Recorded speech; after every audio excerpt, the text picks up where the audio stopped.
नमस्कार दोस्तों, आज हम चर्चा करेंगे UPSC CSC previous year questions पर। ये क्वेश्चंस आईएएस मेंस के प्रीलिम्स को उससे सेट होंगे, काफ़ी हद तक आपकी ये सहायता करेंगे यूपीएससी की पकड़ को, प्रकृति को, टेंडेंसी को, अप्रोच को समझने में सहायता या भूमिका निभाएंगे। तो इसी प्रकार से हम आते हैं पहले मेंस के प्रश्न पर जो हाल ही में पूछे गए हैं। ये देखिए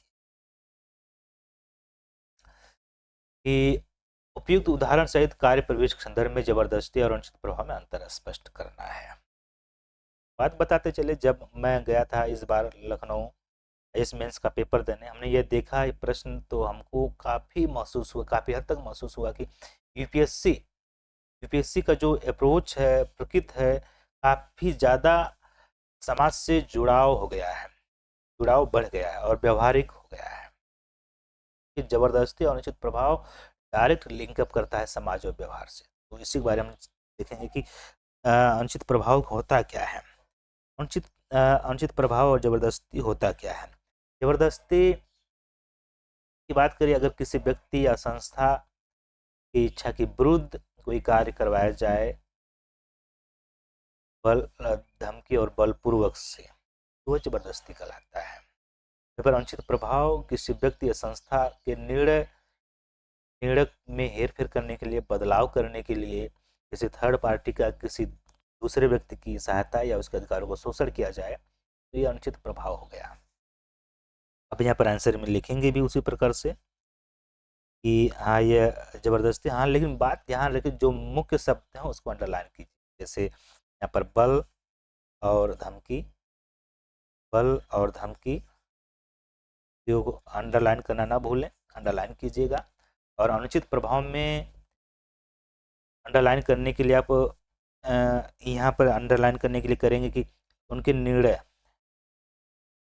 में हेर फेर, निर्णय में बदलाव को अंडरलाइन करिएगा। तो इससे क्या होता है कि एग्जामिनर के डायरेक्ट फोकस इन शब्दों पर पड़ता है और आपको आपके प्रश्न को सही करने की जो एक्यूरेसी है 99% बढ़ जाती है। ठीक है, तो इंट्रोडक्शन हो गया। इसका हम डिफरेंस लिखेंगे, डिफरेंस में हम लिखते चलेंगे, आपको हम बताते चलें। चलिए डिफरेंस में लिखेंगे, तो डिफरेंस में हम क्या लिखेंगे,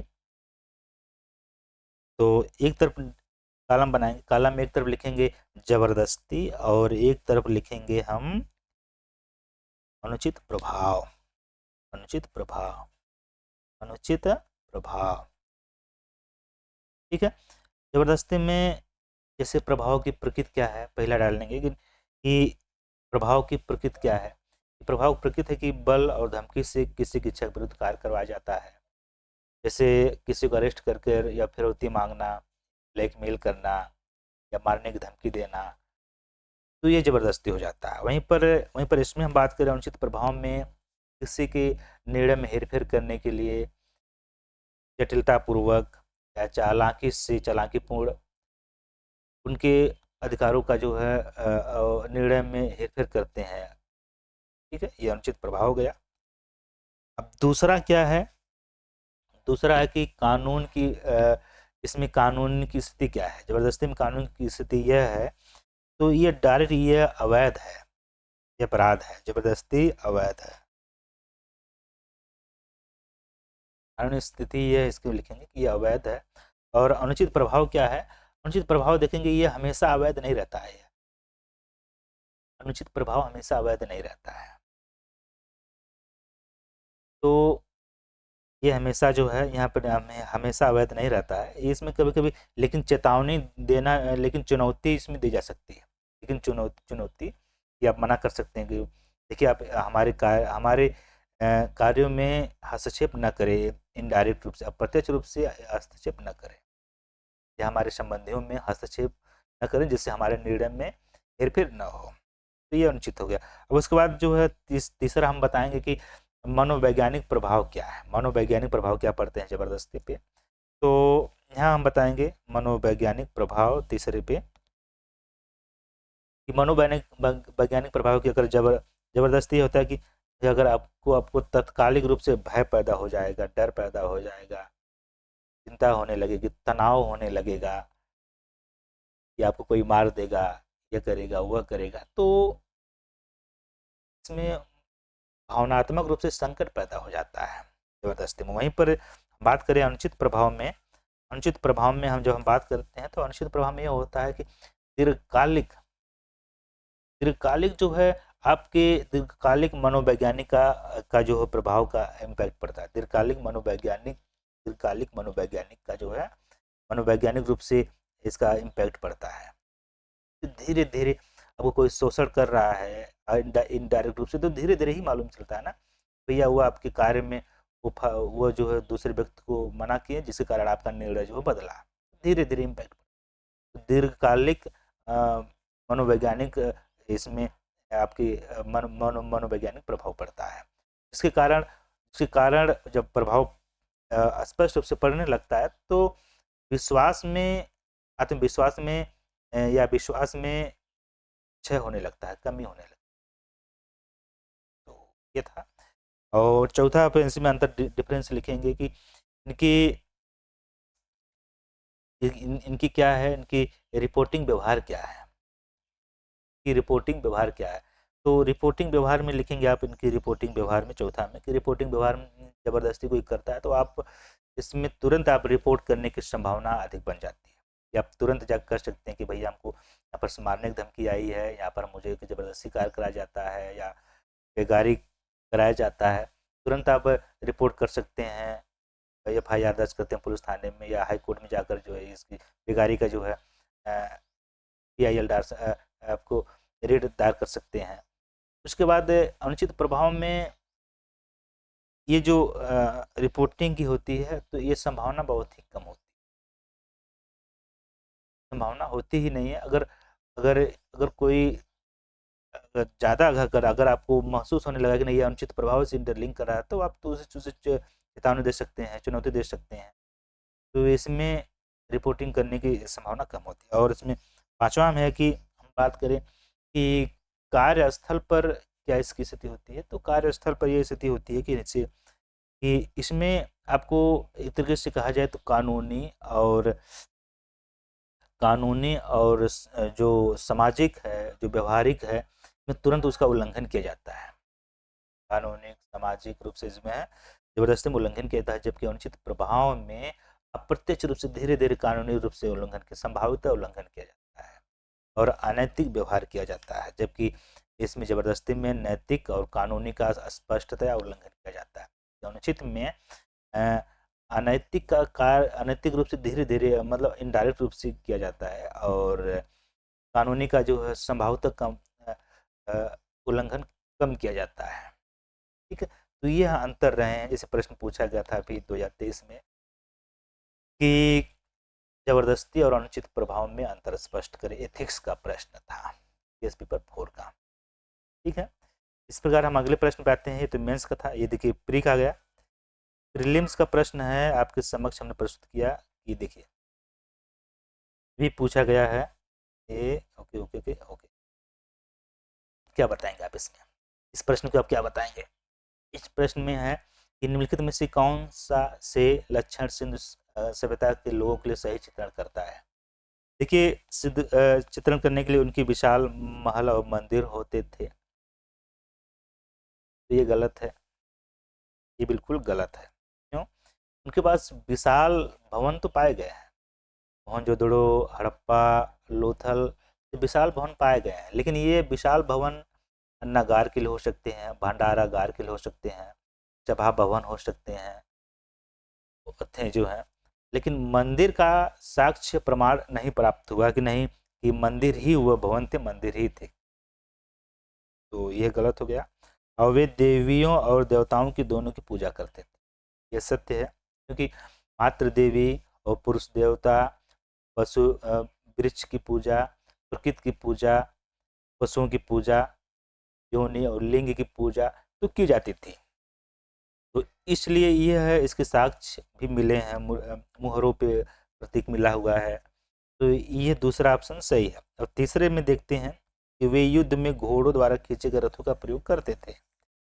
देखिए घोड़ों का साक्ष्य प्राप्त हुआ है, सुरकोटदा से घोड़ों की अस्थियां प्राप्त हुई हैं, लेकिन इनका चित्र स्पष्ट से जैसे मिला नहीं। जैसे घोड़े, हाथी, गैंडा, भैंसा, इनका जो है चित्र मिला है, लेकिन घोड़े का चित्र नहीं मिला है। सिर्फ इसके जो है अस्थियों का एक प्रमाण मिला है कि सुरकोटदा में, गुजरात के सुरकोटदा में पाए गए हैं, अस्थियां प्राप्त हुई हैं। वो घोड़े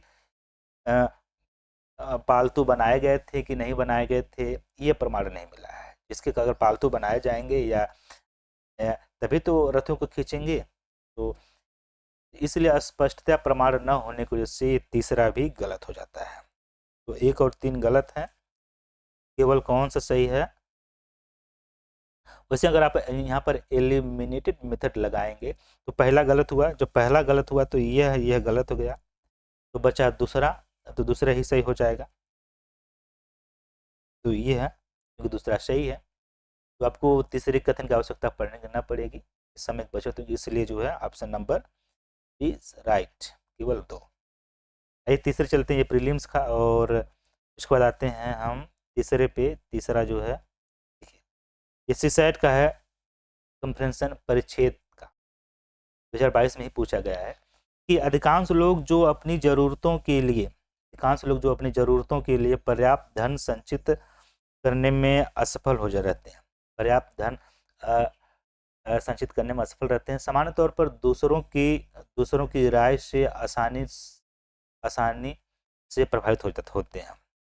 ये जो सामान्य तौर पर दूसरों की राय से आसानी से प्रभावित हो जाते हैं, कि दूसरा कोई राय दिया, विचार विमर्श दिया, तो उनकी मान लेते हैं, उनसे इम्पैक्ट हो जाते हैं। तो वे लोग वे अपने लिए सोचने का काम समाचार पत्रों और गपोड़ियों पड़ोसियों पर छोड़ देते हैं। क्योंकि वे लोग क्या करते हैं कि अपने लिए जो उनके लिए काम सोचना चाहिए, सोचने काम है, समाचार पत्रों और गपोड़ियों पड़ोसियों पर छोड़ देते हैं, कि वह भैया सामने वाला उससे पूछ लेंगे ना हमको क्या करना क्या नहीं करना। तो कहीं न कहीं आपके निर्णय में, आपके पैसे कलेक्टेड करने के में इम्पैक्ट या प्रभाव पड़ता है। तो राय पृथ्वी पर सबसे सस्ती वस्तु है। राय सबसे सस्ती वस्तु है। हर किसी के पास के भी चाहने पर देने के लिए जो भी उन्हें मारने को तैयार हो, राय का बजखीरा तैयार रहता है।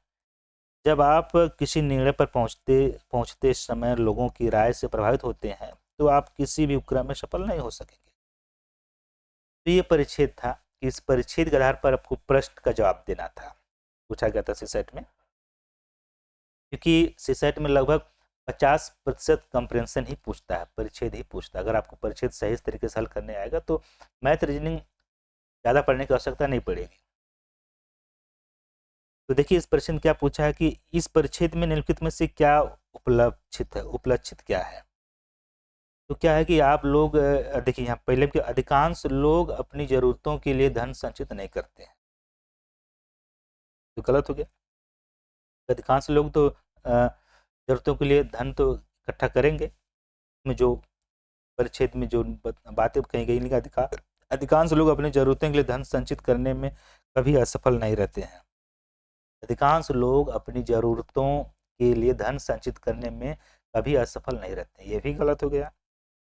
ऐसे लोग भी हैं, ठीक है, ऐसे लोग भी हैं जो अपनी ज़रूरतों के लिए धन संचित करने में असफल रह जाते हैं, यह सही है, क्योंकि धन संचित करने की ज़रूरत नहीं है, ये गलत है।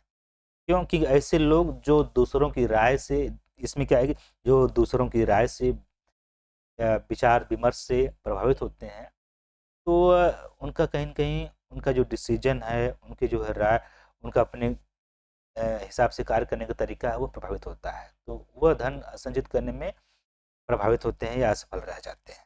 तो option number C is right है। इसी परिच्छेद का दूसरा प्रश्न है, देखिए दूसरा प्रश्न है कि इस परिच्छेद का मुख्य विचार क्या है। इस परिच्छेद का मुख्य विचार क्या है।